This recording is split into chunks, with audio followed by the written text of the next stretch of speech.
ಕೇಂದ್ರ ಗೃಹ ಸಚಿವ ಅಮಿತ್ ಶಾ ಅವರು ಮುಖ್ಯಮಂತ್ರಿ ಸಿದ್ದರಾಮಯ್ಯನವರ ತವರು ಜಿಲ್ಲೆ ಮೈಸೂರಿನಿಂದಲೇ ಲೋಕಸಭೆ ಚುನಾವಣೆಗೆ ರಣಕಹಳೆಯನ್ನು ಮೊಳಗಿಸಿದ್ದಾರೆ. ಜೆಡಿಎಸ್ ಜೊತೆ ಬಿಜೆಪಿ ಮೈತ್ರಿ ಮಾಡಿಕೊಳ್ತಿರುವ ಹಿನ್ನೆಲೆಯಲ್ಲಿ ಮೈಸೂರು, ಮಂಡ್ಯ, ಚಾಮರಾಜನಗರ, ಹಾಸನ ಜಿಲ್ಲೆಗಳ ಲೋಕಸಭಾ ರಣತಂತ್ರಗಾರಿಕೆಯ ಸಭೆಯನ್ನು ನಡೆಸಿದರು.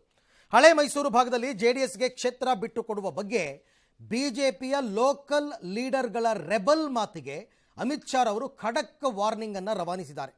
ಮೈತ್ರಿ ಧರ್ಮದ ಕಠಿಣ ಪಾಠವನ್ನು ಹೇಳಿದ್ದಾರೆ.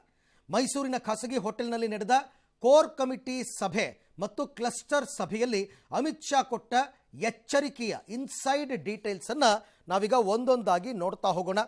ಸಾಕಷ್ಟು ಬಿಸಿ ಮುಟ್ಟಿಸಿದ್ದಾರೆ ಎಲ್ರಿಗೂ ಕೂಡ. ಯಾಕೆಂದರೆ ಒಬ್ಬೊಬ್ಬ ನಾಯಕ ಒಂದೊಂದು ರೀತಿ ಬಾಯಿಗೆ ಬಂದಂಗೆ ಹೇಳ್ತಾ ಇದ್ರಲ್ಲ, ಅದೆಲ್ಲವನ್ನ ಕೂಡ ಅವರು ಗಮನಿಸಿದ್ದಾರೆ. ನೋಡಿ, ಅವ್ರು ಹೇಳ್ತಾರೆ, ಜೆಡಿಎಸ್ ಬಿಜೆಪಿ ಮೈತ್ರಿ ವಿಚಾರದಲ್ಲಿ ಯಾರೂ ಕೂಡ ಮಾತನಾಡಬೇಡಿ, ಅಪಸ್ವರವನ್ನು ಎತ್ತಬೇಡಿ, ಯಾರೂ ಕೂಡ ಇದ್ರ ಬಗ್ಗೆ ನೆಗೆಟಿವ್ ಆಗಿ ಮಾತನಾಡಬಾರ್ದು, ಒಂದು ಚೂರು ಎಫೆಕ್ಟ್ ಆಗಬಾರ್ದು. ಜೆಡಿಎಸ್ ಜೊತೆಗಿನ ಮೈತ್ರಿ ಇದು ಹೈಕಮಾಂಡ್ ನಿರ್ಧಾರ ಅಂತ ಹೇಳ್ತಾರೆ ಅವರು. ನೀವು ಯಾರು ಕೂತ್ಕೊಂಡು ತಗೊಂಡಂತಹ ತೀರ್ಮಾನ ಅಲ್ಲ, ಹೈಕಮಾಂಡ್ ಮಟ್ಟದಲ್ಲಿ ಆಗಿರ್ತಕ್ಕಂಥ ತೀರ್ಮಾನ. ಅದಕ್ಕೆ ನೀವೆಲ್ಲರೂ ಬೆಲೆ ಕೊಡಬೇಕು. ಯಾವ ಕ್ಷೇತ್ರ ಯಾರಿಗೆ ಅಂತ ನಾವು ತೀರ್ಮಾನ ಮಾಡ್ತೀವಿ. ನಿಮ್ಮ ಕೆಲಸ ಏನು? ಎಲೆಕ್ಷನ್ ಟೈಮ್ನಲ್ಲಿ ಪಕ್ಷ ಸಂಘಟನೆ ಆಗಬೇಕು, ಬೂತ್ ಮಟ್ಟದಿಂದ ಪಕ್ಷದ ಅಭ್ಯರ್ಥಿ ಗೆಲ್ಲಬೇಕು. ಇಷ್ಟು ಮಾತ್ರ ಕೆಲಸ ನೀವು ಮಾಡಬೇಕು. ಹಾಗೆಯೇ ಹಾದಿ ಬೀದಿಯಲ್ಲಿ ಕೂತಲ್ಲಿ ನಿಂತಲ್ಲಿ ನಿಮ್ಮ ಅಭಿಪ್ರಾಯಗಳನ್ನ ಹೇಳ್ಕೊಂಡು ತಿರುಗಾಡಬೇಡಿ. ಕೆಲವರೆಲ್ಲ ಮಾತನಾಡಿದ್ರಲ್ಲ ಇತ್ತೀಚೆಗೆ, ತಾವೇ ದೊಡ್ಡ ಲೀಡರ್ಸ್ ಅನ್ನೋ ರೀತಿಯಲ್ಲಿ ಮಾತನಾಡಿದ್ರಲ್ಲ, ಇವೆಲ್ಲ ಗಮನಕ್ಕೆ ಬಂದಿದೆ ಅವರಿಗೆ. ಇಂಥ ಮಾತುಗಳನ್ನ ಸುತಾರಾಮ್ ಒಪ್ಪಲ್ಲ. ನಿಮ್ಮ ಮಾತಿನಿಂದ ಮೈತ್ರಿ ಧರ್ಮಕ್ಕೆ ಚೂರು ಧಕ್ಕೆ ಆದರೂ ನಾವು ಸಹಿಸಲ್ಲ. ಮೈತ್ರಿ ಧರ್ಮ ಅಂತ ಇರುತ್ತೆ. ಎರಡು ಪಕ್ಷಗಳು ಸೇರಿಕೊಂಡು ಚುನಾವಣಾ ಪೂರ್ವ ಮೈತ್ರಿಯನ್ನು ಮಾಡಿಕೊಂಡಾಗ ಒಂದು ಪಕ್ಷ ಮತ್ತೊಂದು ಪಕ್ಷಕ್ಕೆ ಸಮಾನ ಗೌರವವನ್ನು ಕೊಡಬೇಕು, ಸಮಾನವಾಗಿ ನೋಡ್ಕೊಳ್ಬೇಕು, ತಮ್ಮ ಪಕ್ಷದ ನಾಯಕರ ರೀತಿಯಲ್ಲೇ ಅವರನ್ನು ನಡೆಸ್ಕೋಬೇಕು. ಆ ಮೈತ್ರಿ ಧರ್ಮವನ್ನು ನೀವು ಪಾಲನೆ ಮಾಡಬೇಕು ಅಂತ ಎಚ್ಚರಿಕೆಯನ್ನು ಕೊಟ್ಟಿದ್ದಾರೆ. ಕೆಲವರು ಅಪಸ್ವರ ಎತ್ತಿದ್ರಲ್ಲ ಅವ್ರಿಗೆ. ಇನ್ನು ಮಂಡ್ಯ ಬಗ್ಗೆ ಗಂಭೀರವಾದ ಚರ್ಚೆ ಇವತ್ತು ನಡೆದಿದೆ. ಮಂಡ್ಯ, ಹಾಸನ, ಚಾಮರಾಜನಗರ, ಮೈಸೂರು ಇದ್ರ ಬಗ್ಗೆನೇ ಚರ್ಚೆ ಆಗಬೇಕಾಗಿದ್ದು. ಮಂಡ್ಯ ಕ್ಷೇತ್ರದ ಬಗ್ಗೆ ಅಮಿತ್ ಶಾ ವಿಶೇಷ ಆಸಕ್ತಿಯನ್ನು ವಹಿಸಿದ್ದಾರೆ. ಆದರೆ ಅದು ಬಿಜೆಪಿಗ ಅಥವಾ ಜೆಡಿಎಸ್ಗೆ ಬಿಟ್ಟುಕೊಡ್ತೀವ ಅದನ್ನು ಹೇಳಿಲ್ಲ. ಮಂಡ್ಯ ಜಿಲ್ಲೆಯ ವಸ್ತುಸ್ಥಿತಿಯ ಬಗ್ಗೆ, ವಸ್ತುಸ್ಥಿತಿ ರಾಜಕೀಯದ ಬಗ್ಗೆ ಚರ್ಚೆಯನ್ನು ಮಾಡಿದ್ದಾರೆ. ಹೇಗಿದೆ ಮಂಡ್ಯದ ಪಿಚ್ ರಿಪೋರ್ಟ್, ಯಾವ ರೀತಿ ಇದೆ, ನಮಗೆ ಅನುಕೂಲಕರವಾಗಿದೆಯಾ ಇಲ್ವಾ? ಸುಮಲತಾ ಅಂಬರೀಷ್ ಕುರಿತೂ ಕೂಡ ಸಭೆಯಲ್ಲಿ ಪ್ರಸ್ತಾಪ ಆಗಿದೆ. ಒಂದು ವೇಳೆ ಸುಮಲತಾ ಅಂಬರೀಷ್ ಅವರಿಗೆ ಬಿಜೆಪಿಯಿಂದ ಟಿಕೆಟ್ ಕೊಟ್ಟರೆ ಗೆಲ್ಲುವ ಚಾನ್ಸ್ ಎಷ್ಟಿದೆ ತಿಳ್ಕೊಬೇಕಲ್ಲ ಮೊದಲೇನೆ, ಅಥವಾ ಜೆಡಿಎಸ್ಗೆ ಬಿಟ್ಟುಕೊಟ್ರೆ ಗೆಲ್ಲುವ ಚಾನ್ಸ್ ಎಷ್ಟಿದೆ? ಅಲ್ಟಿಮೇಟ್ಲಿ ಏನು, ಗೆಲುವೊಂದೇ ಮುಖ್ಯ. ಸದ್ಯ ಜಿಲ್ಲೆಯಲ್ಲಿ ಜೆಡಿಎಸ್ ಸಕ್ರಿಯತೆಯ ಬಗ್ಗೆ ಕೂಡ ಮಾತುಕತೆ ನಡೆದಿದೆ. ಕಳೆದ ವಿಧಾನಸಭಾ ಚುನಾವಣೆಯಲ್ಲಿ ಒಂದೇ ಒಂದು ಕ್ಷೇತ್ರದಲ್ಲಿ ಮಾತ್ರ ಜೆಡಿಎಸ್ ಗೆಲ್ಲೋದಕ್ಕೆ ಸಾಧ್ಯ ಆಗಿತ್ತು, ಮಂಡ್ಯದಲ್ಲಿ. ಹಾಗಾಗಿ ಜೆಡಿಎಸ್ನವರೇನು ಹತಾಶರಾಗ್ಬಿಟ್ಟಿದ್ದಾರಾ, ನಿರಾಶರಾಗ್ಬಿಟ್ಟಿದ್ದಾರಾ, ಸಕ್ರಿಯರಾಗಿದ್ದಾರಾ, ಎಲ್ಲ ಮಾಹಿತಿಯನ್ನು ಪಡ್ಕೊಂಡಿದ್ದಾರೆ. ಸದ್ಯ ಜಿಲ್ಲೆಯಲ್ಲಿ ಜೆಡಿಎಸ್ ಹೇಗೆ ಆಕ್ಟಿವ್ ಆಗಿದೆ ಮತ್ತು ಮಂಡ್ಯ ಜಿಲ್ಲೆಯಲ್ಲಿ 14 ಬಿಜೆಪಿ ಮುಖಂಡರೇನಿದ್ದರು ಅವರು ಕೂಡ ಸಭೆಯಲ್ಲಿ ಭಾಗಿಯಾಗಿ ತಮ್ಮ ಅನಿಸಿಕೆ ಅಭಿಪ್ರಾಯಗಳನ್ನು ಹೇಳಿದ್ದಾರೆ. ಎರಡನೇದು ವೆರಿ ಇಂಪಾರ್ಟೆಂಟ್, ಮೈಸೂರು ಬಗ್ಗೆ ಗಮನ ಇರಲಿ. ಮೈಸೂರನ್ನು ಕೂಡ ಬಿಟ್ಟಿಲ್ಲ ಅಮಿತ್ ಶಾ ಅವರು. ಯಾಕೆ ಅಂತ ಹೇಳ್ತೀನಿ. ಮೈಸೂರು ಕ್ಷೇತ್ರದ ಮೇಲೆ ಗಮನ ಇರಲಿ, ಒಂದು ಸೂಕ್ಷ್ಮತೆಯನ್ನು ಬಿಟ್ಟುಕೊಟ್ಟಿದ್ದಾರೆ. ಮೈಸೂರನ್ನು ಬಿಜೆಪಿನೇ ಇಟ್ಕೊಳ್ಳುತ್ತೆ ಅನ್ನೋ ರೀತಿಯಲ್ಲಿ ಮಾತನಾಡಿದ್ದಾರೆ. ಸಿಎಂ ಕ್ಷೇತ್ರದ ಬಗ್ಗೆ ನಿರ್ಲಕ್ಷ್ಯ ಮಾಡಬೇಡಿ, ಇದು ಮುಖ್ಯಮಂತ್ರಿಗಳ ತವರು ಜಿಲ್ಲೆ ಅಂತಕ್ಕಂಥ ಅರಿವು ಅಮಿತ್ ಶಾ ಅವ್ರಿಗೂ ಇದೆ. ಹಾಗಾಗಿ ಅವ್ರು ಹೇಳ್ತಾರೆ, ಗೆಲುವೊಂದೇ ಮುಖ್ಯ ಅಲ್ಲ ನನಗೆ, ಈ ಕ್ಷೇತ್ರದಲ್ಲಿ ದೊಡ್ಡ ಮಟ್ಟದ ಲೀಡ್ ಬರಬೇಕು, ದೊಡ್ಡ ಮಟ್ಟದ ಲೀಡಲ್ಲಿ ನಮ್ಮ ಅಭ್ಯರ್ಥಿ ಗೆಲ್ಲಬೇಕು ಅಂತ ಹೇಳಿದ್ದಾರೆ. ಯಾಕೆ ಅಂದರೆ ದೊಡ್ಡ ಲೀಡ್ ಬಂದರೆ ರಾಜಕೀಯವಾಗಿ ಬೇರೆ ಸಂದೇಶ ರವಾನೆ ಆಗುತ್ತೆ. ಒಂದು ವೇಳೆ ಕಾಂಗ್ರೆಸ್ ಅಭ್ಯರ್ಥಿ ಸೋತು ದೊಡ್ಡ ಮಟ್ಟದ ಲೀಡ್ ಬಿಜೆಪಿಗೆ ಬಂದರೆ ಮುಖ್ಯಮಂತ್ರಿಗಳು ತವರು ಜಿಲ್ಲೆನೇ ಉಳಿಸ್ಕೊಳ್ಳೋಕ್ಕಾಗಲಿಲ್ಲ, ತವರು ಜಿಲ್ಲೆನಲ್ಲೇ ಸೋಲಕ್ಕಾಗಲಿಲ್ಲ, ಗೆಲ್ಲಕ್ಕಾಗಲಿಲ್ಲ, ತವರು ಜಿಲ್ಲೆನಲ್ಲೇ ದೊಡ್ಡ ಅಂತರದಲ್ಲಿ ಸೋತಿದ್ದಾರೆ. ಇವರೇನು ಬೇರೆ ರಾಜ್ಯದ ಇತರೆ ಕ್ಷೇತ್ರಗಳ ಬಗ್ಗೆ ಮಾತನಾಡೋದು? ಬಿಜೆಪಿ ಮುಖ್ಯಮಂತ್ರಿಗಳ ಕ್ಷೇತ್ರದಲ್ಲೂ ದೊಡ್ಡ ಮಟ್ಟದ ಯಶಸ್ಸನ್ನು ಗಳಿಸಿದೆ ಅಂತಕ್ಕಂಥ ಮೆಸೇಜ್ ರವಾನೆ ಆಗುತ್ತೆ. ರಾಜ್ಯಾಧ್ಯಕ್ಷ ಸೇರಿದಂತೆ ಪ್ರಮುಖ ನಾಯಕರಿಗೆ ಅಮಿತ್ ಶಾ ಅವರು ಈ ಎಲ್ಲ ಸೂಚನೆಗಳನ್ನು ಕೊಟ್ಟಿದ್ದಾರೆ. ಅಲ್ಲಿಗೆ ಕ್ಲಸ್ಟರ್ ಮಟ್ಟದ ಸಭೆಯನ್ನು ಮಾಡಿದ್ರು. ಕ್ಲಸ್ಟರ್ ಮಟ್ಟದ ಸಭೆಯಲ್ಲಿ ಕ್ಲಸ್ಟರ್ನಿಂದ 15 ಜನರಿಗೆ ಆಹ್ವಾನ ಹೋಗಿತ್ತು. ಎಲ್ಲರೂ ಕೂಡ ಭಾಗಿಯಾಗಿದ್ದರು. ಅದಾದ ನಂತರ ಕೋರ್ ಕಮಿಟಿ ಸಭೆ ನಡೀತು. ಕೋರ್ ಕಮಿಟಿ ಸಭೆಯಲ್ಲಿ ವಿರೋಧ ಪಕ್ಷದ ನಾಯಕರು, ರಾಜ್ಯಾಧ್ಯಕ್ಷರು, ದೊಡ್ಡ ದೊಡ್ಡ ನಾಯಕರುಗಳು ಎಲ್ಲರೂ ಕೂಡ ಭಾಗಿಯಾಗಿದ್ದರು. ಹಾಗಂತ ಅಮಿತ್ ಶಾ ಎಲ್ರಿಗೂ ಬರೀ ಪಾಠ ಮಾಡಿದ್ದಾರೆ ಅಂತ ಅನ್ಕೋಬೇಡಿ. ಇವರುಗಳಿಗೂ ಕೂಡ ತಮ್ಮ ತಮ್ಮ ಅಭಿಪ್ರಾಯಗಳನ್ನು ಹೇಳೋದಕ್ಕೆ ಅವರು ಅವಕಾಶವನ್ನು ಮಾಡಿಕೊಟ್ಟಿದ್ದಾರೆ. ಎಲ್ಲರ ಅಭಿಪ್ರಾಯವನ್ನು ಕೇಳಿದ್ದಾರೆ. ಪ್ರಮುಖವಾಗಿ ನಾರಾಯಣಗೌಡರು, ಮಂಡ್ಯದಿಂದ ನಾರಾಯಣಗೌಡರು ಹಾಜರಾಗಿದ್ದರು ಮೀಟಿಂಗಲ್ಲಿ. ಅವರೇನೋ ಮೊನ್ನೆ ಸಿದ್ದರಾಮಯ್ಯನವ್ರನ್ನ ಭೇಟಿಯಾದರು, ಪಕ್ಷ ಬಿಟ್ಬಿಡ್ತಾರೆ ಅಂತೆಲ್ಲ ಹೇಳ್ತಾ ಇದ್ರಲ್ಲ. ಇವತ್ತಿನ ಸಭೆಯಲ್ಲಿ ಅವರು ಭೇಟಿಯಾಗಿದ್ದರು, ಸಭೆಗೆ ಹಾಜರಾಗಿದ್ದರು, ತಮ್ಮ ಅಭಿಪ್ರಾಯವನ್ನು ಹೇಳಿದ್ದಾರೆ. ಸೊ ಇದಿಷ್ಟು ಕೂಡ ಅಮಿತ್ ಶಾ ಅವರು ಮೈಸೂರಿನಲ್ಲಿ ಇವತ್ತು ನಡೆಸಿದಂತಹ ಚುನಾವಣಾ ರಣತಂತ್ರಗಾರಿಕೆ, ಮುಖ್ಯಮಂತ್ರಿಗಳ ಜಿಲ್ಲೆಯಿಂದಲೇ ರಣಕಹಳೆಯನ್ನು ಮೊಳಗಿಸಿದ್ದಾರೆ. ಇನ್ನು ಮೈಸೂರಿನಲ್ಲಿ ಅಮಿತ್ ಶಾ ಅವರ ನೇತೃತ್ವದಲ್ಲಿ ಬಿಜೆಪಿ ಕೋರ್ ಕಮಿಟಿ ಸಭೆ ನಡೀತು ಅಂತ ನಾನು ಹೇಳಿದ್ನಲ್ಲ. ಈ ಸಭೆಯಲ್ಲಿ 28 ಕ್ಷೇತ್ರಗಳ ಗ್ರೌಂಡ್ ರಿಪೋರ್ಟ್ ಬಗ್ಗೆ ಚರ್ಚೆ ಆಗಿದೆ. ಕ್ಷೇತ್ರವಾರು ಚುನಾವಣಾ ಸಿದ್ಧತೆ ನಿರೀಕ್ಷಿತ ಪ್ರಮಾಣದಲ್ಲಿ ನಡೀತಿಲ್ಲ ಅಂತ ಅಮಿತ್ ಶಾ ಅವರು ಗರಂ ಆಗಿದ್ದಾರೆ. ಯಾರ್ಯಾರ ಜವಾಬ್ದಾರಿ ಕೊಟ್ಟಿದ್ದೀರಾ, ನಿರಾಸಕ್ತರಾಗಿದ್ದೀರಾ, ನೀವು ಕೆಲಸ ಮಾಡ್ತಾ ಇಲ್ಲ ಅಂತ. ಕ್ಷೇತ್ರವಾರು ಆಂತರಿಕ ಭಿನ್ನಮತ, ಕೆಲವರ ಡ್ಯಾಮೇಜಿಂಗ್ ಹೇಳಿಕೆಗಳ ಬಗ್ಗೆ ಅಮಿತ್ ಶಾ ಕಿಡಿಕಾರಿದಾರಂತೆ. ಪಕ್ಷಕ್ಕೆ ಡ್ಯಾಮೇಜ್ ಆಗೋ ರೀತಿ ಹೇಳಿಕೆ ಕೊಟ್ಟಿದ್ರಲ್ಲ ಕೆಲವರು, ಅದು. ಕೆಲ ಲೋಕಸಭಾ ಕ್ಷೇತ್ರಗಳಿಗೆ ಹಾಲಿಗಳಿಗೆ ಆಡಳಿತ ವಿರೋಧಿ ಅಲೆಯ ಬಿಸಿ ಬಗ್ಗೆಯೂ ಕೂಡ ಸಭೆಯಲ್ಲಿ ಚರ್ಚೆಯಾಗಿದೆ. ಕೆಲವರು MP ಸರಿಯಾಗಿ ಕೆಲಸ ಮಾಡಿಲ್ಲ ಅಂತ. ದೇಶದಲ್ಲಿ ಮೋದಿ ಪ್ಲಸ್ ರಾಮ ಮಂದಿರ ಪರವಾದ ದೊಡ್ಡ ಮಟ್ಟದ ಅಲೆ ಇದೆ. ಇಷ್ಟಿದ್ರೂ ಕೂಡ ಕೆಲವು BJP ಭದ್ರ ಕ್ಷೇತ್ರಗಳಲ್ಲಿ ಆಡಳಿತ ವಿರೋಧಿ ಅಲೆ ಇದೆಯಲ್ಲ, ಯಾಕೆ ಅಂತ ಪ್ರಶ್ನೆ ಮಾಡಿದ್ದಾರೆ. ಮೂಲಗಳ ಪ್ರಕಾರ ಫೆಬ್ರವರಿ ಅಂತ್ಯದಲ್ಲಿ, ಅಂದರೆ ಈ ತಿಂಗಳ ಅಂತ್ಯದಲ್ಲಿ ಸುಮಾರು 12ರಿಂದ 15 ಗೊಂದಲ ಇಲ್ಲದ ಕ್ಷೇತ್ರಗಳ ಮೊದಲ ಪಟ್ಟಿ ಪ್ರಕಟವಾಗುವ ಸುಳಿವನ್ನು ಅಮಿತ್ ಶಾ ಅವರು ಕೊಟ್ಟಿದ್ದಾರಂತೆ ಸಭೆಯಲ್ಲಿ. ಸೀಟು ಹಂಚಿಕೆ ಚರ್ಚೆ ಆಗಿಲ್ಲ ಅಂತ ವಿಜಯೇಂದ್ರ ಮತ್ತು CT ರವಿ ಹೇಳಿದ್ದಾರೆ. ಅಂದರೆ JDS ಜೊತೆ ಸೀಟು ಹಂಚಿಕೆ ಚರ್ಚೆ ಆಗಿಲ್ಲ. ಆದರೆ ದೆಹಲಿಯಲ್ಲಿ ಟ್ಯಾಕ್ಸ್ಗಾಗಿ ಹೋರಾಟ ನಡೆಸಿದ ಸಿದ್ದರಾಮಯ್ಯ ಬಗ್ಗೆ ಚರ್ಚೆ ಆಗಲಿಲ್ಲ ಅಂತ CT ರವಿ ಹೇಳಿದರೆ, ಚರ್ಚೆ ಆಯಿತು ಅಂತ ವಿಜಯೇಂದ್ರ ಗೊಂದಲಕಾರಿ ಹೇಳಿಕೆಯನ್ನು ಕೊಟ್ಟಿದ್ದಾರೆ. ಮೈಸೂರಿನಲ್ಲಿ ನಡೆದ ಸಭೆಯಲ್ಲಿ ಮಾಜಿ ಸಚಿವ ನಾರಾಯಣಗೌಡ ಭಾಗಿಯಾಗಿದ್ದರು. ನಾರಾಯಣಗೌಡ ಬಿಜೆಪಿ ಬಿಡಲ್ಲ ಅಂತ ಹೇಳಿದ್ದಾರೆ ಅಂತ ಮಂಡ್ಯ ಬಿಜೆಪಿ ಜಿಲ್ಲಾಧ್ಯಕ್ಷ ಇಂದ್ರೇಶ್ ಅವರು ಹೇಳಿದ್ದಾರೆ. CM ಅವರು ಮಾತನಾಡಿ, ನಾವು ಈ ಸಲ ಮೈಸೂರು ಚಾಮರಾಜನಗರ ಎರಡೂ ಕಡೆಯೂ ಗೆಲ್ತೀವಿ ಅಂತ ವಿಶ್ವಾಸ ವ್ಯಕ್ತಪಡಿಸಿದ್ದಾರೆ. ಈ ಮಧ್ಯೆ ರಾಜ್ಯಸಭೆ ಎಲೆಕ್ಷನ್ಗೆ ಮಾಜಿ MLC RSS ಹಿನ್ನೆಲೆಯ ಬಾಗಲಕೋಟೆಯ ನಾರಾಯಣ ಭಾಂಡಗೆಗೆ ಬಿಜೆಪಿ ಟಿಕೆಟ್ ಕೊಟ್ಟಿದೆ. ರಾಜ್ಯಸಭಾ ಟಿಕೆಟ್ ನಿರೀಕ್ಷೆಯಲ್ಲಿದ್ದ ಮಾಜಿ ಸಚಿವ ವಿ ಸೋಮಣ್ಣ ಅವರಿಗೆ ಹೈಕಮಾಂಡ್ ಮಣೆ ಹಾಕಿಲ್ಲ. ಸೀಟ್ ಶೇರಿಂಗ್ ಬಗ್ಗೆ ದೆಹಲಿ ಮಟ್ಟದಲ್ಲಿ ಚರ್ಚೆ ಆಗ್ತದೆ ಅತಿ ಶೀಘ್ರದಲ್ಲೇ. ಆ ವಿಚಾರವಾಗಿ ಇವತ್ತೇನು ಕೂಡ ಚರ್ಚೆ ಆಗಿಲ್ಲ. ನೋಡಿ, ಅದು ಅಮಿತ್ ಶಾ ಜಿ ಅವರ ಹತ್ರ ಚರ್ಚೆ ಮಾಡ್ತಕ್ಕಂಥ ವಿಚಾರ ಅಲ್ಲ. 28 ಲೋಕಸಭಾ ಕ್ಷೇತ್ರಗಳನ್ನು ಭಾರತೀಯ ಜನತಾ ಪಾರ್ಟಿ ಪ್ಲಸ್ NDA ಸೇರಿಸಿ ಗೆಲ್ಲೋದ್ರ ಬಗ್ಗೆ ಕೋರ್ ಕಮಿಟಿಯಲ್ಲಿ ಚರ್ಚೆ ಮಾಡಿದ್ದೇವೆ. ಸೀಟ್ ಶೇರಿಂಗ್ ಈ ಹಂತದ ಸಭೆಯಲ್ಲಿ ಚರ್ಚೆ ಆಗೋದಿಲ್ಲ, ಅದು NDA ಸಭೆಯಲ್ಲಿ ಚರ್ಚೆ ಆಗುತ್ತೆ. ಸಿದ್ದರಾಮಯ್ಯನವರು ಇತ್ತೀಚೆಗೆ ದೆಹಲಿಗೆ ಹೋಗಿ ಚಳವಳಿ ಮಾಡಿದ್ದೇ ಒಂದು ದುರುದ್ದೇಶ ಕಾರಣಕ್ಕೋಸ್ಕರ. ನಾವು ಇದುವರೆಗೂ ಯಾವ್ಯಾವುದಕ್ಕೆ ಏನೇನು ಕೊಟ್ಟಿದ್ದೇವೆ, ಟ್ಯಾಕ್ಸ್ ಡೆವಲ್ಯೂಷನ್ ಎಷ್ಟು ಹೆಚ್ಚಾಗಿದೆ, ಇದನ್ನು ನಾವು ಸಮಗ್ರ ಮಾಹಿತಿಯನ್ನು ಜನರಿಗೆ ತಲುಪಿಸಬೇಕು ಅನ್ನೋದು ಕೂಡ ಸಭೆಯಲ್ಲಿ ಚರ್ಚೆ ಆಗಿರ್ತಕ್ಕಂಥ ವಿಷಯ. ಎರಡೂ ಗೆಲ್ತೀವಿ, ಚಾಮರಾಜನಗರ ಮೈಸೂರು ಎರಡೂ ಗೆಲ್ತೀವಿ, ಅವ್ರು ಹೋಗಿದ್ದಾರಲ್ಲ ಅವೆರಡೂ ಎರಡೂ ಗೆಲ್ತೀವಿ, ಚಾಮರಾಜನಗರ ಮೈಸೂರು ಎರಡೂ ಗೆಲ್ತೀವಿ, ಅವ್ರು ಹೋಗಿದ್ದಾರಲ್ಲ ಅವೆರಡೂ ಎರಡೂ ಗೆಲ್ತೀವಿ, ಚಾಮರಾಜನಗರ ಮೈಸೂರು ಎರಡೂ ಗೆಲ್ತೀವಿ, ಅವ್ರು ಹೋಗಿದ್ದಾರಲ್ಲ ಅವೆರಡೂ ನೋಡಿ, ಯಾವಾಗಲೂ ಕೂಡ BJP ಹೈಕಮಾಂಡ್ ಪಕ್ಷನಿಷ್ಠರಿಗೆ ಅವ್ರು ಎಲ್ಲೋ ಎಲೆ ಮರೆ ಕಾಯಿ ಅಂತ ಕೆಲಸ ಮಾಡ್ತಾ ಇರ್ತಾರೆ. ಅಂಥವರನ್ನು ಹುಡುಕಿ ಅಂಥವರಿಗೆ ವಿಶೇಷ ಸ್ಥಾನಮಾನವನ್ನು ಕೊಡ್ತಕ್ಕಂಥದ್ದು ಪದ್ಧತಿ.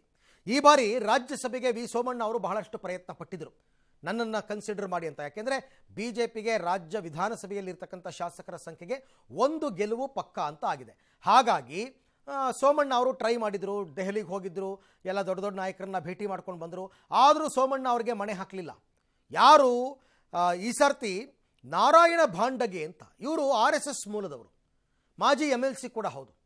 ಕಳೆದ ಬಾರಿ ನಿಮಗೆ ಜ್ಞಾಪಕ ಇರಬೇಕು, ಅದೇ ಉತ್ತರ ಕರ್ನಾಟಕ ಭಾಗದ ಇಬ್ಬರು, ಹೆಸರೇ ಗೊತ್ತಿರಲಿಲ್ಲ, ಅವರಿಬ್ಬರನ್ನ ರಾಜ್ಯಸಭೆಗೆ ಕಳಿಸ್ಕೊಟ್ಟಿದ್ರು. ಈರಣ್ಣ ಕಡಾಡಿ, ಬಸ್ತಿ ಅವರಿಬ್ಬರನ್ನು ಕೂಡ ಕಳಿಸ್ಕೊಟ್ಟಿದ್ರು. ಹಾಗಾಗಿ ಅದೇ ರೀತಿ ಈ ಸರ್ತಿನೂ ಕೂಡ ಬಾಗಲಕೋಟೆಯ ನಾರಾಯಣ ಭಾಂಡಗೆಗೆ BJP ಟಿಕೆಟ್ ಕೊಟ್ಟಿದೆ. ಸೆಲೆಬ್ರೇಟ್ ಮಾಡಿದ್ದಾರೆ, ದೃಶ್ಯದಲ್ಲಿ ತಾವು ನೋಡ್ತಾ ಇದ್ದೀರಾ. ಅವ್ರು ಅಂದ್ಕೊಂಡೇ ಇರಲಿಲ್ಲ ನಾನು ರಾಜ್ಯಸಭೆಗೆ ಹೋಗ್ತೀನಿ, ನಾನು MP ಆಗ್ತೀನಿ ಅಂತ. ಪಾಪ ಎಲ್ಲೋ ಅವರ ಕೆಲಸ ಏನು, ಪಕ್ಷಕ್ಕೆ ಅವರ ಸೇವೆ ಏನು, ಇದೆಲ್ಲವೂ ಕೂಡ ಹೈಕಮಾಂಡ್ಗೆ ಗೊತ್ತಿತ್ತು. ಹಾಗಾಗಿ ಅವರಿಗೆ ಮಣೆ ಹಾಕಿದ್ದಾರೆ. ಇನ್ನು ಮಂಡ್ಯ ಟಿಕೆಟ್ಗೆ BJP ಮತ್ತು JDS ನಡುವೆ ಜಟಾಪಟಿ ತೀವ್ರವಾಗ್ತಾ ಇದೆ. ಈ ಬೆನ್ನಲ್ಲೇ JDS ಯುವ ಘಟಕದ ರಾಜ್ಯಾಧ್ಯಕ್ಷ ನಾಯಕ ನಿಖಿಲ್ ಕುಮಾರಸ್ವಾಮಿ ಮಾತನಾಡಿದ್ದು, ಮಂಡ್ಯದಲ್ಲಿ ತಮ್ಮ ಸ್ಪರ್ಧೆಯನ್ನು ಮತ್ತೆ ನಿರಾಕರಿಸಿದ್ದಾರೆ. ನಾನು ಮಂಡ್ಯ ಕ್ಷೇತ್ರದ ಆಕಾಂಕ್ಷಿ ಅಲ್ಲ, ನಾನು ಇದನ್ನು ಈ ಹಿಂದೆಯೂ ಹೇಳಿದ್ದೆ, ನಾನು U-ಟರ್ನ್ ಹೊಡೆಯುವ ಗಿರಾಕಿ ಅಲ್ಲ, ನನ್ನ ಈ ನಿರ್ಧಾರದಲ್ಲಿ ನನಗೆ ಸ್ಪಷ್ಟತೆ ಇದೆ ಅಂತ ಪುನರುಚ್ಚರಿಸಿದ್ದಾರೆ. 2019ರಲ್ಲಿ ಅಭ್ಯರ್ಥಿಯಾಗಿದ್ದೆ ನಿಜ, ಸೋತೆ. ಹೀಗಾಗಿ ಈಗಲೂ ನನ್ನ ಸ್ಪರ್ಧೆಗೆ ಸಹಜವಾಗಿ ಮಂಡ್ಯ ಮುಖಂಡರು ಕಾರ್ಯಕರ್ತರ ಒತ್ತಾಯ ಇದೆ. ನೀವು ಬರಬೇಕು, ಚುನಾವಣೆಯಲ್ಲಿ ಪಾಲ್ಗೊಳ್ಳಬೇಕು ಅನ್ನೋ ಮಂಡ್ಯ ಮುಖಂಡರು ಅವರ ಕಾರ್ಯಕರ್ತರ ಒತ್ತಡಕ್ಕೆ ಮಣಿದು ನಾನು ಮಂಡ್ಯ ಭಾಗದಲ್ಲಿ ಓಡಾಡಿದ್ದೆ ಅಷ್ಟೇ. ಮೈತ್ರಿ ಬಲಪಡಿಸಬೇಕು, ಮತ್ತೆ ಮೋದಿಯವರು ಪ್ರಧಾನಿ ಆಗಬೇಕು. ನನ್ನ ಗಮನ 28 ಕ್ಷೇತ್ರಗಳ ಕಡೆನೂ ಇರುತ್ತೆ ಅಂತ ನಿಖಿಲ್ ಕುಮಾರಸ್ವಾಮಿ ಸ್ಪಷ್ಟಪಡಿಸಿದ್ದಾರೆ. ಇನ್ನು ಕುಮಾರಸ್ವಾಮಿಯವರು ನಾಳೆ ಮಧ್ಯಾಹ್ನ ವಿಧಾನಸೌಧದಲ್ಲಿ JDS ಶಾಸಕಾಂಗ ಪಕ್ಷದ ಸಭೆಯನ್ನು ನಡೆಸಲಿದ್ದು ಬಿಜೆಪಿ ಜೊತೆ ಮೈತ್ರಿ ವಿಚಾರವಾಗಿ ಗಂಭೀರವಾಗಿ ಚರ್ಚೆ ನಡೀತಕ್ಕಂಥ ಸಾಧ್ಯತೆ ಇದೆ. ಮಂಡ್ಯ ಲೋಕಸಭಾ ಚುನಾವಣೆಗೆ ನಾನು ಆಕಾಂಕ್ಷಿ ಅಲ್ಲ ಅಂತ ನಾನು ಒಂದು ವರ್ಷದ ಹಿಂದೆ ನೀವು ಕೇಳಿದಾಗಲೂ ಒಂದೇ ಮಾತು ಹೇಳಿದೆ, ನಾನು ಯೂಟರ್ನ್ ಹೊಡಿತಕ್ಕಂಥ ಗಿರಾಕಿ ಅಲ್ಲ. 2019ರಲ್ಲಿ ನಾನು ಅಭ್ಯರ್ಥಿ ಆಗಿದ್ದೆ. 19ರಲ್ಲಿ ಸಹಜವಾಗಿ ಇವತ್ತು ಚುನಾವಣೆಯನ್ನ ನಾನು ಅಲ್ಲಿ ಸೋತಿರ್ತಕ್ಕಂಥ ಒಂದು ದೃಷ್ಟಿಯಲ್ಲಿ ಬಹಳ ಜನ ಇವತ್ತು ಕಾರ್ಯಕರ್ತರು, ಪ್ರಮುಖ ಮುಖಂಡರುಗಳು ನೀವು ಬರಬೇಕು, ನೀವು ಬಂದು ನಮ್ಮ ಜೊತೆನಲ್ಲಿ ಸಕ್ರಿಯವಾಗಿ ಪಾಲ್ಗೊಳ್ಳಬೇಕು ಅಂತಕ್ಕಂಥ ಒಂದು ಹಿನ್ನೆಲೆಯಲ್ಲಿ ನನಗೆ ಆಹ್ವಾನವನ್ನು ನೀಡಿರ್ತಕ್ಕಂಥದ್ದು. ಕೇಂದ್ರದ ನಾಯಕರು, ನಮ್ಮ ಪಕ್ಷದ ವರಿಷ್ಠರು ಅತಿ ಶೀಘ್ರದಲ್ಲೇ ನಿಮ್ಮೆಲ್ಲ ಒಂದು ಪ್ರಶ್ನೆಗಳಿಗೆ ತೆರೆಯನ್ನು ಎಳೀತಾರೆ. ದಯಮಾಡಿ ಅಲ್ಲಿವರೆಗೂ ಕಾಲ ಉತ್ತರ ಕೊಡ್ತದೆ. ನಾವೆಲ್ಲ ತಾಳ್ಮೆಯಿಂದ ಕಾಯೋಣ, ಸಂತೋಷ ಅಣ್ಣ. ಇದನ್ನ ಕೇಂದ್ರದ ನಾಯಕರು, ಪಕ್ಷದ ವರಿಷ್ಠರು ಕಾಲ ತೀರ್ಮಾನ ಮಾಡುತ್ತೆ ಅಂತ ಹೇಳ್ತಾ ಇದ್ದೀನಿ. ನೀವೇನೇ ಕೇಳಿದ್ರು ನಂದು ಉತ್ತರ ಒಂದೇ, ಕಾಲ ಎಲ್ಲದಕ್ಕೂ ಉತ್ತರ ಕೊಡುತ್ತೆ. ದಯಮಾಡಿ ಕಾಯೋಣ. ಕಳೆದ 3-4 ದಿನಗಳಿಂದನೂ ನಾನು ಗಮನಿಸ್ತಾ ಇದ್ದೀನಿ, ನಾನು ಯೂಟರ್ನ್ ಹೊಡಿತಕ್ಕಂಥ ಗಿರಾಕಿ ಅಲ್ಲ. I am very clear about my thoughts, about my intent. Mandya Lok Sabha ಚುನಾವಣೆಗೆ ನಾನು ಆಕಾಂಕ್ಷಿ ಅಲ್ಲ. ಬಹಳ ಜನ ಇವತ್ತು ಕಾರ್ಯಕರ್ತರು, ಪ್ರಮುಖ ಮುಖಂಡರುಗಳು ನೀವು ಬರಬೇಕು, ಚುನಾವಣೆ ಸಂದರ್ಭದಲ್ಲಿ ಪಾಲ್ಗೊಳ್ಳಬೇಕು ಅಂತಕ್ಕಂಥ ಒಂದು ಹಿನ್ನೆಲೆಯಲ್ಲಿ ನಮ್ಮ ರಾಜ್ಯದಲ್ಲಿ ಬರ್ತಕ್ಕಂಥ 28 ಲೋಕಸಭಾ ಕ್ಷೇತ್ರಗಳೇನಿದೆ, ನಮ್ಮ ದೇಶದ ಗೌರವಾನ್ವಿತ ಪ್ರಧಾನ ಮಂತ್ರಿಗಳ ಒಂದು ಕೈಯನ್ನ ಬಲಪಡಿಸ್ತಕ್ಕಂಥ ಒಂದು ನಿಟ್ಟಿನಲ್ಲಿ 28ಕ್ಕೆ 28 ಲೋಕಸಭಾ ಕ್ಷೇತ್ರದ ಕಡೆ ನನ್ನ ಗಮನ ಇರುತ್ತೆ. ಓಕೆ, ಇನ್ನು ಕೇಂದ್ರ ಗೃಹ ಸಚಿವ ಅಮಿತ್ ಶಾ ಅವರು ಇವತ್ತು ಮೈಸೂರಿಗೆ ಭೇಟಿ ಕೊಟ್ಟಿದ್ದು ನಿಮಗೆಲ್ಲ ಗೊತ್ತೇ ಇದೆ. ಈ ವೇಳೆಯೇ ಕೇಂದ್ರ ಸರ್ಕಾರ ಮತ್ತು ಅಮಿತ್ ಶಾ ಹಾಗೂ ಬಿಜೆಪಿ ನಾಯಕರಿಗೆ ಮುಖ್ಯಮಂತ್ರಿ ಸಿದ್ದರಾಮಯ್ಯ ಅನುದಾನದ ವಿಚಾರದಲ್ಲಿ ಟಾಂಗ್ ಕೊಟ್ಟಿದ್ದಾರೆ. ಅಮಿತ್ ಶಾ ಕರ್ನಾಟಕಕ್ಕೆ ಬರಿಗೈಯಲ್ಲಿ ಬಂದಿದ್ದಾರೆ. ಇದುವರೆಗೆ ಬರಗಾಲದ ಬಗ್ಗೆ ಒಂದೇ ಒಂದು ಸಭೆ ಕೂಡ ಮಾಡಲಿಲ್ಲ. ರೈತರ ಬಗ್ಗೆ, ಬಡವರ ಬಗ್ಗೆ ಮಾತನಾಡೋದಕ್ಕೆ ಅಮಿತ್ ಶಾ ಅವರಿಗೆ ನೈತಿಕತೆ ಇಲ್ಲ. ಬರ ಪರಿಹಾರ ಕೇಳಿ 4 ತಿಂಗಳಾಯಿತು, ಒಂದು ಸಭೆಯನ್ನು ಕೂಡ ಅವರು ಮಾಡಿಲ್ಲ ಅಂತ ಕಿಡಿಕಾರಿದ್ದಾರೆ. ಅಲ್ಲದೆ ಮಾಧ್ಯಮ ಪ್ರಕಟಣೆ ಹೊರಡಿಸಿ ಅಮಿತ್ ಶಾಗೆ ಸವಾಲು ಹಾಕಿದ್ದಾರೆ. ಮಾಧ್ಯಮ ಪ್ರಕಟಣೆಯ ಹೈಲೈಟ್ಸ್ ಏನು ಅಂತಕ್ಕಂಥದ್ದನ್ನು ನಾವೀಗ ನೋಡ್ತಾ ಹೋಗೋಣ.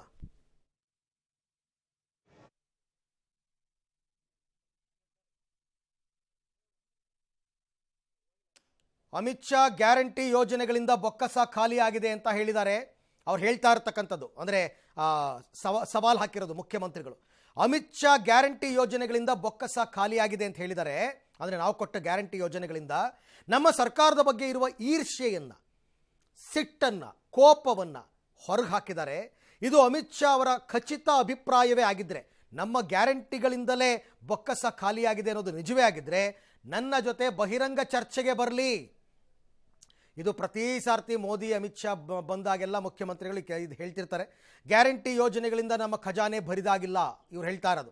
ಇದನ್ನು ನಾನು ಸಾಬೀತು ಮಾಡ್ತೀನಿ. ಅದರ ಬದಲಿಗೆ ತೆರಿಗೆ ಹಂಚಿಕೆ ಮತ್ತು ಅನುದಾನದ ವಿಚಾರದಲ್ಲಿ ರಾಜ್ಯಕ್ಕೆ ಅನ್ಯಾಯ ಮಾಡಿದ್ದಾರೆ. ಕೇಂದ್ರದಿಂದ ಅನ್ಯಾಯ ಆಗಿರೋದು ಸ್ಪಷ್ಟ. ಇದನ್ನು ನಾನು ಸಾಬೀತು ಮಾಡ್ತೀನಿ.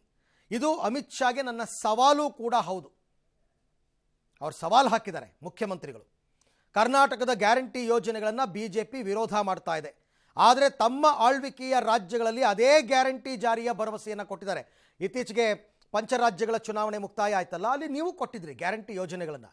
ಬರ ಪರಿಹಾರ ನೀಡಬೇಕು ಅಂದರೆ ಅಮಿತ್ ಶಾ ಅಧ್ಯಕ್ಷತೆಯ ಉನ್ನತಾಧಿಕಾರಿ ಸಮಿತಿ ಸಭೆ ನಡೆಸಬೇಕು. ಇಲ್ಲ ಅಂದ್ರೆ ಆಗಲ್ಲ. ಕನ್ನಡಿಗರ ವಿರೋಧಿಯಾಗಿರುವ ಅಮಿತ್ ಶಾ ಆ ಸಭೆನೇ ಕರೀತಾ ಇಲ್ಲ, ನಮಗೆ ದುಡ್ಡು ಕೊಡಬೇಕಾಗತ್ತೆ ಅಂತ ಇಂಥವರು ರಾಜ್ಯಕ್ಕೆ ಬಂದು ನಮಗೆ ಪಾಠ ಮಾಡ್ತಾ ಇದ್ದಾರೆ ಅಂತ ಒಂದಷ್ಟು ಮಾಮೂಲಿ. ಅದೇನು ಅವರು ದೆಹಲಿನಲ್ಲಿ ನಿಂತ್ಕೊಂಡು ಅವತ್ತು 1 ಗಂಟೆ ಭಾಷಣ ಮಾಡಿದ್ರಲ್ಲ, ಅದರ ಒಂದು ಸಾರಾಂಶ ಅಂತ ಹೇಳ್ಬೋದು. ಇದೆಲ್ಲವೂ ಕೂಡ ಅವರ ಮಾಧ್ಯಮ ಪ್ರಕಟಣೆ. ಈಗ ಅಮಿತ್ ಶಾ ಅವರು ಕರ್ನಾಟಕಕ್ಕೆ ಬರಗೈಲಿ ಬಂದವ್ರೆ. ಇವತ್ತಿನವರಿಗೆ ಬರಗಾಲದ ಬಗ್ಗೆ ಒಂದು ಮೀಟಿಂಗ್ ಕೂಡ ಮಾಡಿಲ್ಲ. ಅವರೇ ಅಧ್ಯಕ್ಷರು. ರೈತರ ಬಗ್ಗೆ, ಬಡವರ ಬಗ್ಗೆ ಮಾತಾಡ್ಲಿಕ್ಕೆ ಯಾವ ನೈತಿಕತೆ ಇದೆ ಅವರಿಗೆ? ಪತ್ರ ಬರೆದಿದ್ದೀವಿ, 2-3 ಪತ್ರ ಬರೆದಿದ್ದೀವಿ, ಇವತ್ತಿನವರೆಗೂ ಕೊಟ್ಟಿಲ್ಲ. ಈ ನಡುವೆ ಅನುದಾನದ ವಿಚಾರವಾಗಿ ಕಾಂಗ್ರೆಸ್ ಮತ್ತು ಬಿಜೆಪಿ ನಾಯಕರ ಮಧ್ಯೆ ಸಹಜವಾಗಿ ವಾಕ್ಸಮರ ಅವತ್ತಿಂದನೂ ನಡೀತಾ ಇದೆ, ಈಗಲೂ ಮುಂದುವರೆದಿದೆ. ಸಿಎಂ ಹೇಳಿಕೆಗೆ ಬಿಜೆಪಿ ರಾಜ್ಯಾಧ್ಯಕ್ಷ ವಿಜೇಂದ್ರ ತಿರುಗೇಟ್ ಕೊಟ್ಟಿದ್ದಾರೆ. ಸರ್ಕಾರದ ವೈಫಲ್ಯ ಮುಚ್ಚಿಕೊಳ್ಳುವ ಹೋರಾಟ ಅಷ್ಟೇ. 8 ತಿಂಗಳಲ್ಲಿ ಘೋಷಣೆ ಮಾಡಿದ ಒಂದು ಅಭಿವೃದ್ಧಿ ಕಾರ್ಯ ಹೇಳಿ. ಹೊಸ ನಾಟಕ ಸಿಎಂ ನೇತೃತ್ವದಲ್ಲಿ ನಡೀತಾ ಇದೆ. ಒಂದು ಸುಳ್ಳು 100 ಬಾರಿ ಹೇಳಿ ಜನರಿಗೆ ಮಂಕು ಎರಚೋ ಕೆಲಸ ಮಾಡ್ತಾ ಇದ್ದಾರೆ ಅಂತೆಲ್ಲ ಒಂದಷ್ಟು ಆರೋಪ ಮಾಡಿದ್ದಾರೆ. ತಮ್ಮ ವೈಫಲ್ಯಗಳನ್ನು ಮುಚ್ಚೆ ಹಾಕಿಕೊಳ್ತಕ್ಕಂಥ ಒಂದು ಪ್ರಯತ್ನವನ್ನು ರಾಜ್ಯದ ಕಾಂಗ್ರೆಸ್ ಪಕ್ಷ ಮತ್ತು ಕಾಂಗ್ರೆಸ್ ಸರ್ಕಾರ ಮಾಡ್ತಾ ಇದೆ. ನಿಮ್ಮ ಸರ್ಕಾರ ಬಂದು 8 ತಿಂಗಳಲ್ಲಿ ಯಾವ್ದಾರ ಒಂದು ರಾಜ್ಯದ ಅಭಿವೃದ್ಧಿ ದೃಷ್ಟಿಯಿಂದ ಕೈಗೆತ್ಕೊಂಡಿರ್ತಕ್ಕಂಥ ಅಥವಾ ಘೋಷಣೆ ಮಾಡಿರ್ತಕ್ಕಂಥ ಒಂದು ಯೋಜನೆಯನ್ನ ನೀವು ತಿಳಿಸಿ ಅನ್ನೋ ಮಾತನ್ನ ಪ್ರಶ್ನೆಯನ್ನ ಮಾಡ್ತಾ ಇದ್ದೇವೆ. ಸುಮ್ಮನೆ ಒಂದು ಸುಳ್ಳನ್ನ 100 ಬಾರಿ ಹೇಳಿ ವಿಧಾನಸಭಾ ಚುನಾವಣೆಯಲ್ಲಿ ಯಾವ ರೀತಿ ಜನರ ಕಣ್ಣಿಗೆ ಮಣ್ಣಿರ್ತಕ್ಕಂಥ ಕೆಲಸ ಮಾಡಿದಾರೋ.